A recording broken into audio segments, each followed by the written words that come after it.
नमस्कार।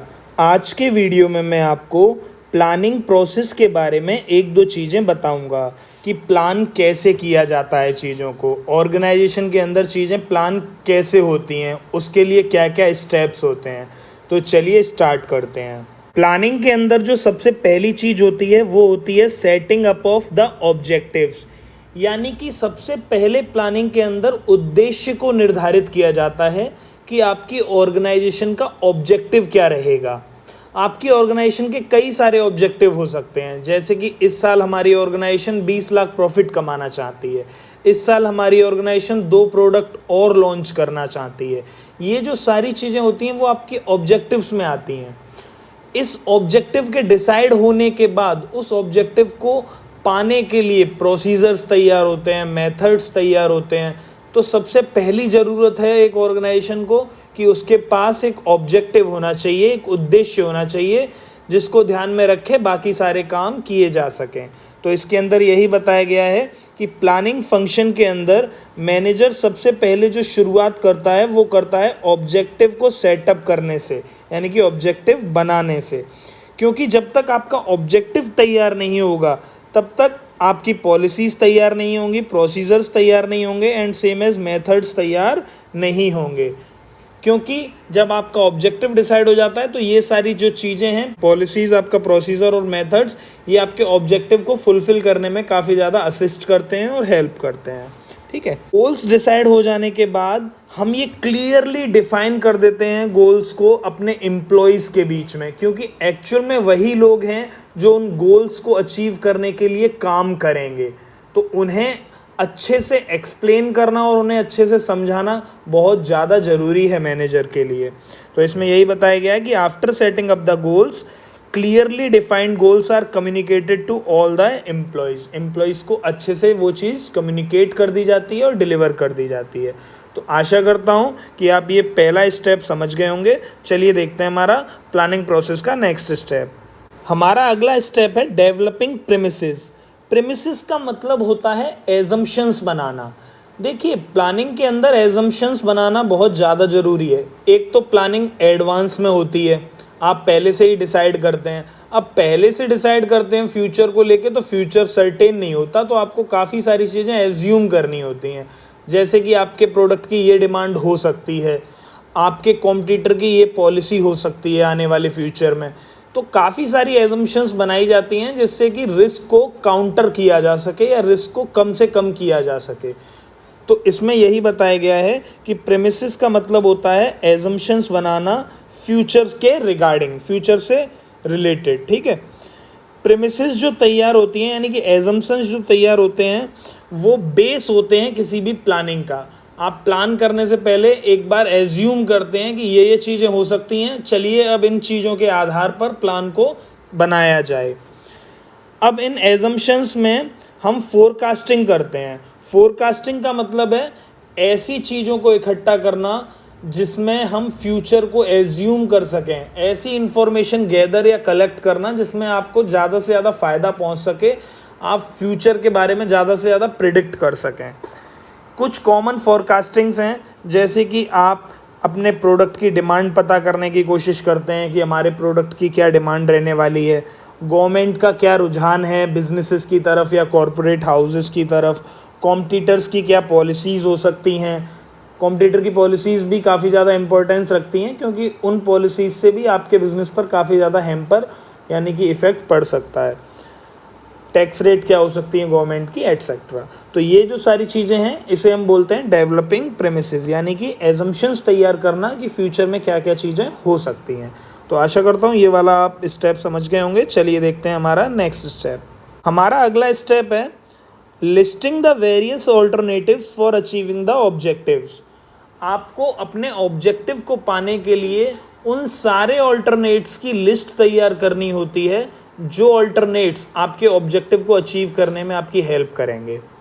जैसे कि इसमें ये बताया गया है कि after setting up of objectives the manager make a list of alternatives through which the organisation can achieve its objective, कि ऐसे लिस्ट तैयार करना जिनसे कि ऑब्जेक्टिव हमारा अचीव हो सके।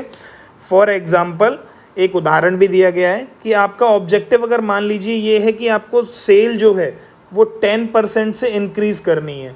अगर आपकी सेल 100 यूनिट की होती थी और आप इस साल 110 यूनिट सेल करना चाह रहे हैं, 10% आप उसे इंक्रीज़ करना चाह रहे हैं, तो इस ऑब्जेक्टिव को अचीव करने के लिए जो 10% आपने रखा है अपना मानक, इसको अचीव करने के लिए कई सारे आपके पास ऑल्टरनेट हो सकते हैं। जैसे कि आप एक काम कर सकते हैं कि ज़्यादा से ज़्यादा प्रोडक्ट लॉन्च कर सकते हैं अपनी कंपनीज़ के अंदर, कई वेराइटीज़ ऑफ प्रोडक्ट लॉन्च कर दीजिए, तो जिससे कि कस्टमर्स के पास ऑप्शंस ज़्यादा से ज़्यादा आएंगे तो आपकी सेल इंक्रीज़ होने के चांसेस हैं। एक तो ये तरीका है 10% की सेल इंक्रीज़ करने का। दूसरा तरीका है कि आप ज़्यादा से ज़्यादा डिस्काउंट ऑफर करिए अपने कस्टमर्स को, वो चीज़ उससे रीज़नेबल प्राइस में लगेगी तो ज़्यादा से ज़्यादा कस्टमर उस चीज़ को ख़रीद सकते हैं। एक ये भी तरीका है कि आप एडवर्टीज़मेंट पे यानी कि प्रचार प्रसार पर भी काफ़ी ज़्यादा खर्चा करें, जिससे आपका रीच जो है वो मास रीच हो जाए, ज़्यादा से ज़्यादा लोगों तक आप पहुंच सकें। ये जो सारी चीज़ें हैं ये हैं आपके ऑल्टरनेटिव्स। आपने जो 10% को अचीव करने का टारगेट बनाया था, उस टारगेट को पाने के लिए ये कई सारे ऑल्टरनेटिव्स की लिस्ट हो गई। ठीक है, तो इसमें ये आपका हो गया थर्ड स्टेप, जिसमें हम ये बताते हैं कि हमारे ऑल्टरनेटिव्स क्या क्या हो सकते हैं। हमारा अगला स्टेप है इवेल्युएशन ऑफ डिफरेंट ऑल्टरनेटिव्स।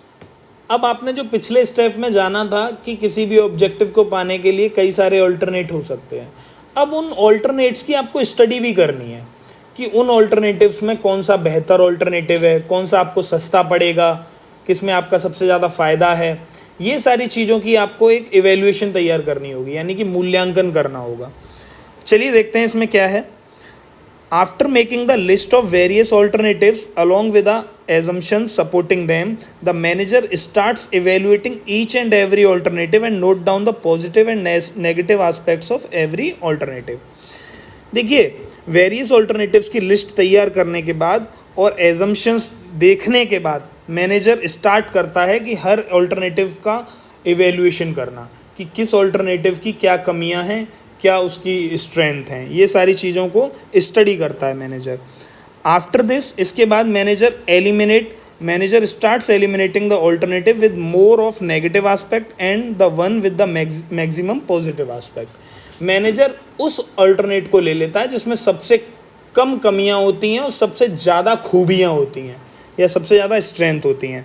ठीक है, तो ये सारी चीज़ों का जो है एक तरीके से सम मिला के आपका एक अच्छा ऑल्टरनेट तैयार हो जाता है। आप उसे चूज़ कर लेते हैं और अपने गोल की तरफ, ऑब्जेक्टिव की तरफ एक स्टेप और आगे बढ़ जाते हैं। तो चलिए देखते हैं हम अपना नेक्स्ट स्टेप। हमारे अगले स्टेप में कुछ नहीं है, आपने जो इवेल्युएशन अब आपने कर लिया है, अब आपको उस ऑल्टरनेट को केवल सिलेक्ट करना है। तो अगले स्टेप का नाम है सिलेक्टिंग एन ऑल्टरनेटिव, यानी कि ऑल्टरनेट को आपको सिलेक्ट करना है। सबसे बेस्ट ऑल्टरनेट आप सिलेक्ट करेंगे। सबसे आइडियल और बेस्ट ऑल्टरनेट वही होता है जो मोस्ट फीजेबल होता है, ज़्यादा से ज़्यादा प्रॉफिटेबल होता है और जिसमें कम से कम कमियां होती हैं, विद लीस्ट नेगेटिव कॉन्सिक्वेंसेस। तो आशा करता हूँ ये वाली चीज़ भी आप समझ गए होंगे। चलिए देखते हैं हम अपना नेक्स्ट स्टेप। हमारा अगला स्टेप है इम्प्लीमेंटिंग द प्लान। देखिए, प्लान को केवल पेपर पर रखेंगे उससे कोई फ़ायदा नहीं है, आपको पेपर से एक्शन में भी उसे लाना पड़ेगा। जब तक आप उसे एक्शन में नहीं लाएंगे आपका प्लान का कोई करने का मतलब नहीं था। तो इसमें यही बताया गया है कि प्लान को इम्प्लीमेंट करना है, लागू करना है, और putting the plan into action. अगर आपको किसी भी प्लान को एक्शन में लाना है तो सबसे पहले मैनेजर जो काम करता है वो ये काम करता है कि उस प्लान को बताता है अपने एम्प्लॉयज़ के बीच में क्लियरली, जिससे कि जो प्लान उसके दिमाग में है या पेपर में है वो एक तरीके से उन्हें भी अच्छे से समझ में आ जाए, क्योंकि अल्टीमेटली वही लोग होंगे जो उस प्लान को लेके चलेंगे। तो यही काम करता है, वो कम्युनिकेट करता है प्लान को सभी एम्प्लॉयज़ के साथ वेरी क्लियरली अच्छे से, ये क्योंकि वही एक एक्चुअल लोग होते हैं जो उन एक्टिविटीज़ को कैरी करके चलते हैं according to the specification of plan की ज़रूरत के हिसाब से। चलिए देखते हैं इसका एग्जाम्पल।